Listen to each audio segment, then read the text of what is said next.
A coworker believes the U.S. military employs the use of lightsabers. What did somebody say that made you think? This person is out of touch with reality.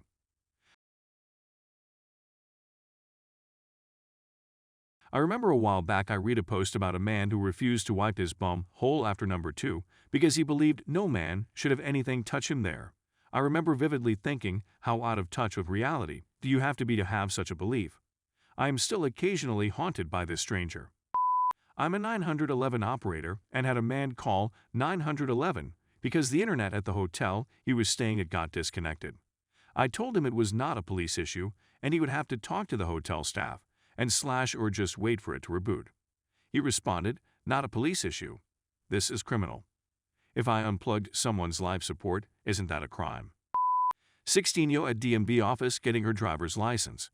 Coworker asked her for ID, pulls out her phone, and shows photos of her expired passport. Coworker said that's not acceptable. The girl turns around and hits her mom on the head and blames mom for no bringing in her ID. Coworker yelled at the girl and said if you are old enough for a license, you are old enough to check online what ID you needed to bring. Showed a parent the security footage of her 8th grader hitting a teacher. She claimed the footage had been edited. Sigh, edit, to add a couple details, I'm not an admin, just a classroom teacher. The only reason I was privy to this conversation was we were meeting to recommend an alternative school for this student because of grades and behavior. Obviously, the parent came in knowing this was the objective and she did not want her student to go, so she was making as many excuses as possible. In the end, the student was removed. I have since moved away and am not quite sure what happened to them. I will have to text some colleagues to see if they graduated on time. I'm so sorry many of you have negative experiences with parents and teachers. There are always going to be in every group, and hopefully you had some bright spots along the way you can focus on. The bottom line is parents/students/teachers should be a team together to educate the student as a whole. With that approach, most situations can be solved, but it is so hard when you have been burned. Please go into every encounter with a fresh slate. 3. I am not sure the legality of cameras in the classroom, but with that being said, I loved having them. I was not a teacher who was worried about being caught doing anything and felt comfort knowing I had them there to back me up in situations like this. Years ago, when I worked fast food, a different fast food store down the street kept getting vandalized. So they put up cameras, caught the culprits while they were doing it, and called the cops. 2 tweens, siblings. They showed mom and dad the footage. This footage is fake. Our kids are innocent. Yeah, because early 90s security camera footage was so easy to realistically falsify. Last we heard, the parents were trying to sue for false accusations. I'm sure the judge shut it down. My aunt is a bit into that. She's done really well for herself, but has forgotten that not all of us are retired engineers who play the stock market for funds as part-time. She suggested Thanksgiving at my place one year, and I had to remind her that I lived in a 2-bedroom apartment and inviting around 15 people there wasn't going to work. My old boss was railing on me for placing an order late and getting charged more after missing the early bird special, when I had been reminding her consistently for at least 2 months, gradually increasing my urgency that she needed to make up her mind. She was yelling at me and then said, $dollar might not seem like a lot to you, but it is to me. This coming from the person who set my wage, signed my checks, owned 4 substantial homes, had millions of dollars worth of artwork, designer everything, etc. While I was living in a 250 sq ft garden studio apartment with my partner, which flooded when it rained longer than 2 days, making her hundreds of thousands of dollars from sales with no commission. Wow, I didn't realize I needed that rant. There are a lot of older fugly apartment buildings near the house I grew up in. My friend at the time that lived a very privileged lifestyle, $200-300 plus, weekly weekend dinners with the family, timeshares over the place, skiing and snowboarding trips, etc. She was like, why would anyone want to live in these apartments? I would never. I was like, people that live there don't have a choice. I've met people like this. It doesn't click with them how much help they've had.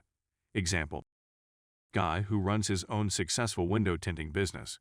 Does very nicely, big house, lots of cars, ton of money, etc. What he doesn't mention is his insanely rich uncle that got him the apprenticeship to learn window tinting. When he was qualified, bought him a building and gave him startup money. Loan was conditional on him not going bankrupt for 5 years, after which he didn't have to pay anything back. Hired an excellent manager for the store to run the books and business side of things and teach this guy how to do it all. Access to his lawyers. Finally, said uncle runs a big advertising firm and does all the branding/advertising for free. So yeah, he owned a successful business, but he did essentially nothing at all to build or maintain it. It's set up to run itself, and if he has problems, his uncle is right there to help. But you ask him, and he'll tell you all about how he earned all he has and can't understand how people struggle. Oh, and his house used to belong to his uncle as well. He lived in it for free while doing his apprenticeship to keep an eye on it, then bought it for about half its actual value when his business was up and running. Dude has no clue he's just been handed a life of luxury and will tell you all about how he worked his way up from the bottom, completely oblivious to the apprentices he has employed that live with their parents because they can't afford to live otherwise, and who certainly aren't getting handed a business when they're done. Even people who aren't really wealthy do this too. First job out of college, a coworker had zero debt, didn't pay for a car, insurance, cell phone, still living at home, etc. Was just a little out of touch with a couple other new hires that had hundreds of dollars a month in student loans, a car payment, and rent/mortgage. I would to have loved to bank 70% of my take-home pay to lol. Pretty much any time I see someone yelling at a Starbucks or other service employee.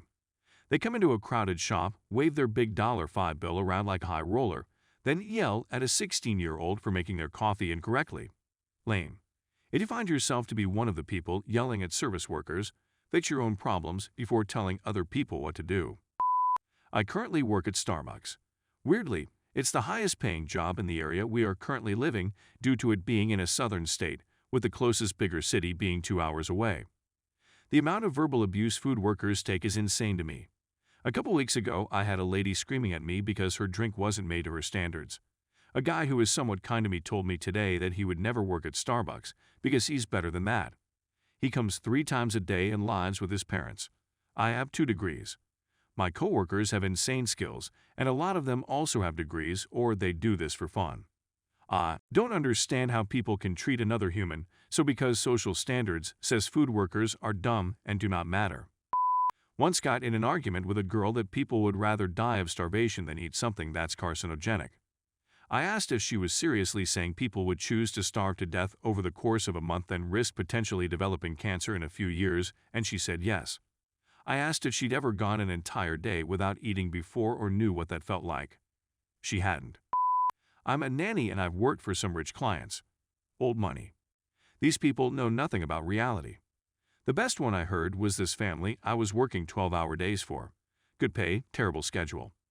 At one point I was bouncing their baby on my knee, and the mom goes, "Being a mom isn't that hard." I don't know why other women complain about it so much, while her nanny is literally caring for the baby. A boy in my town violently raped a 3-year-old while babysitting him. He was convicted and sentenced to life in prison. His mother tried to set up a GoFundMe and went on a very long rant about how her precious angel was not guilty and would never do a thing like this despite numerous psych reports, stating that he is at high risk of offending again if let out, a noted lack of remorse, and tons of physical evidence.